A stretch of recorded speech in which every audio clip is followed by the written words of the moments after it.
Muslim Halo. bang. Di KTP sih masih. Di KTP masih. Maksudnya gimana nih?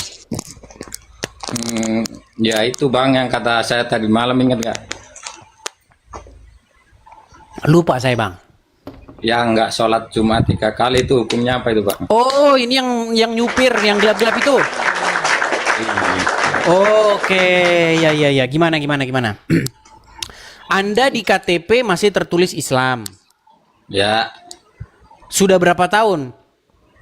ya dari lahir bang, kan diajarinya begitu bang. Oke, kita tes dulu bang. Nanti jangan-jangan Anda ngaku-ngaku. Coba Oh, kalau silakan. Anda benar-benar Islam, coba bang. Anda pasti pernah sholat kan seumur hidup kan? Ya pernah lah bang. Oke, coba silakan bacaan sholat atau apa, silakan. Usolli fardhu maghrib salah rakaat mustaqbilal qiblati ada alillahi ta'ala. Sah, sah, sah, sah. Oke, gimana bang? Akhirnya Anda ini berpikir untuk meninggalkan agama Islam.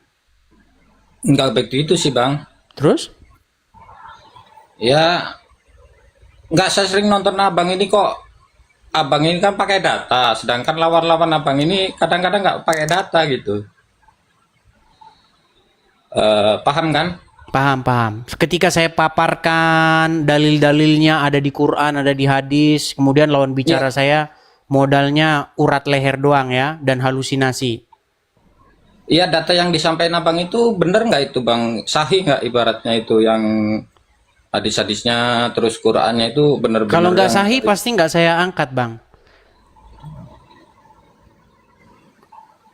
Seandainya hadis-hadis itu tidak sahih, misalnya nih hadis yang tidak sahih yang sangat terkenal ya, hadisnya sangat terkenal tapi ternyata tidak sahih. Contoh, berhubungan suami istri pada malam Jumat, pahalanya sama dengan membunuh 40 orang Yahudi. Itu hadisnya sangat terkenal itu. Itu semua orang Muslim tahu hadis itu. Tapi hadis itu palsu, makanya nggak pernah saya bawa. oh Gitu loh. nggak, Makanya dulunya sebelum saya angkat, pasti saya melakukan sebuah kajian yang mendalam dulu. Saya minta lihat pendapat ulama ini, mazhab ini pendapatnya apa, baru saya angkat. Nggak mungkin barang itu saya angkat ke permukaan tanpa saya periksa dulu, Bang. Itu nanti Nggak, merusak reputasi saya, gitu. maaf. Dulunya abang ini gimana ini? Tadinya pertama-tamanya pendebat atau gimana ceritanya, saya kan belum tahu. Ya, gini Bang. Tadinya saya itu nonton orang-orang Islam yang membahas Kristen. Mm-mm. Dulu sekali, sekitar tahun 2012-an kurang lebih ya. Ya. Saya itu pernah nonton YouTube. Nah, di YouTube itu ada seorang mualaf namanya Irene Handono. Ibu-ibu dia, mantan Katolik. Nah, pada pengajiannya itu yang ditonton oleh orang-orang Muslim, dia bilang begini, Kristen itu adalah agama buatan pagan Yunani, kata dia. Ini video menarik ini, saya tonton kan, menarik ini video ini, saya tonton kan, saya dengerin aja. Dulu kan tontonan video agama itu nggak dikit Bang di YouTube itu. Kalau Anda ketik dulu di kolom pencarian YouTube, debat Islam Kristen, ya paling cuma 5 video. Atau diskusi Islam Kristen itu paling cuma 5 video. Dikit banget dulu zaman dulu. Nah, saya tonton lah kan. Ini menarik ini. Nah, saya pelajarin. Sambil dibalik itu saya ada sakit lah, ada sakit, sembuh dari sakit.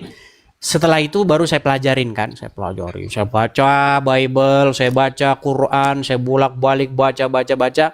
Terus kesimpulan saya tahu nggak apa? Kesimpulan saya orang Islam harus sembuh dari kegilaan. Gimana? Jadi ternyata setelah saya tahu, oh ternyata Irene Handono ini sakit jiwa. Gitu. Ya bang, dulu maaf nih ngomong dulu ya, waktu tahun 2012 atau 2010 kan dulu debatnya di Facebook ya bang. Ingat nggak bang yang banyak akun tuh namanya Rudioana Sutagalung, Pendeta Pondang Batitong tuh. Iya, dulu saya itu mulai terjun ke diskusi lintas agama itu tahun 2012 ke atas, 2012 ke sini. Gitu. Ya. Nah, Terus waktu abang pernah nggak itu kena kayak dibully atau bereksekusi gitu? dipersekusi. Oh Iya, iya, kayak jelas orang muslim kan suka mempersekusi orang. itu, maaf ini tanya lagi nih, sorry nih, Bawel ya. Hmm.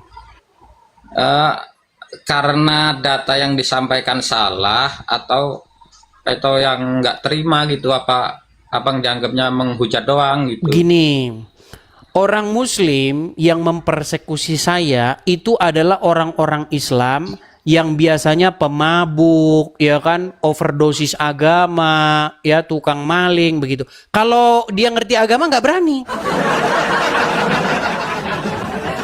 Karena kalau dia ngerti agama, ya dia tahu yang saya omongin itu bener, ada dalilnya. Mm-mm. Cuman kebanyakan orang Islam itu nggak ngerti agama Islam itu apa.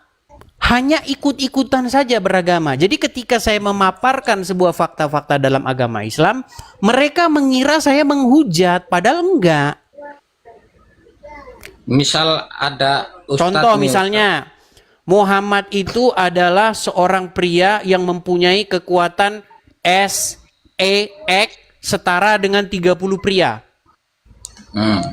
Itu kalau orang dengar katanya kamu menghina, kamu yang mungkin itu beneran, itu salah satu mujizat Muhammad, itu bisa menggauli wanita-wanita dalam satu hari. Terus misalnya kencingnya Muhammad itu diminum oleh pengikutnya. Bahkan keringatnya Muhammad itu dijadikan parfum oleh para pengikutnya.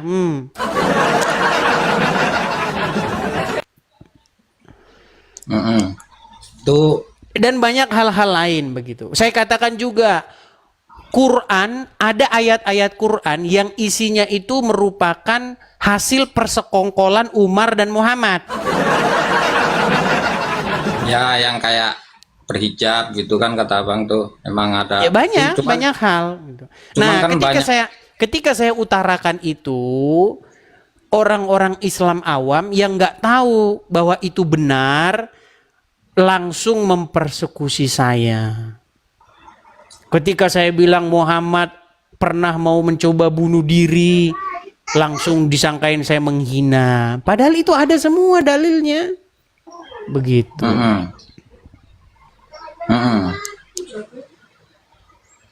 Makanya ini saya ingin membuat orang-orang Islam familiar dengan isu-isu yang sebenarnya ada di tengah-tengah orang Islam.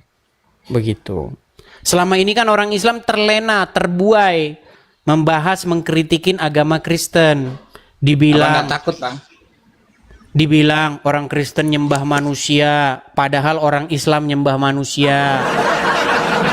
Dibilang orang Kristen menuhankan Yesus, padahal orang Islam menuhankan Muhammad.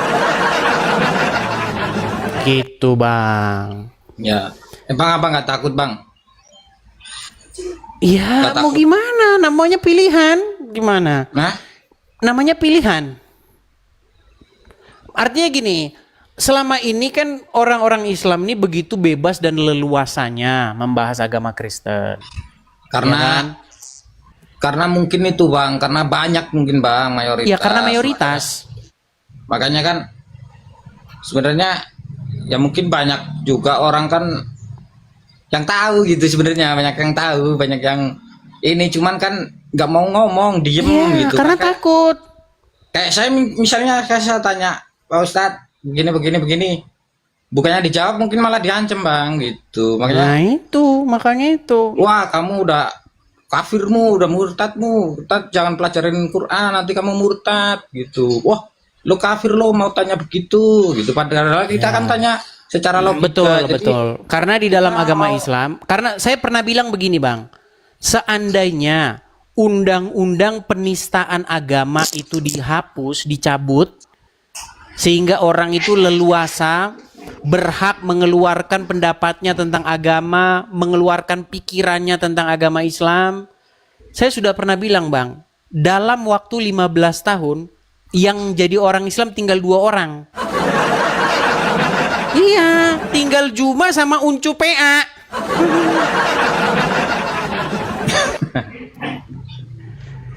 Jadi yang melindungi atau yang membuat Islam masih tetap eksis, masih tetap bisa berada di dalam negara itu adalah undang-undang penistaan agama. Kalau undang-undang penistaan agama dihapus, misalnya Bang ya, misalnya di Arab Saudi atau di Iran atau di mana undang-undang penistaan agama Islam itu dihapus, itu seluruh negara itu nggak ada lagi yang percaya agama Islam, Bang. Iya. Mereka nggak percaya, nggak berani, Bang. Makanya diem-diem mereka. Gitu. Tapi berani mengkritik Islam, selesai kamu selesai. Berani mempertanyakan Islam, mau selesai kamu. Ya makanya itu karena mayoritas gitu loh. Mungkin kalau dibalik gimana, Bang? Misalnya dibalik, Bang. Yang muslimnya minoritas gitu. Mungkin sama juga, Bang, mungkin, Bang. Kayak di daerah timur tetapi begini. sana. Ya, memang kita tidak memungkiri ya bahwa itu semacam sebuah pola. Sebuah pola bahwa biasanya yang mayoritas itu cenderung menganiaya yang minoritas. Itu saya akui itu terjadi di mana-mana pun.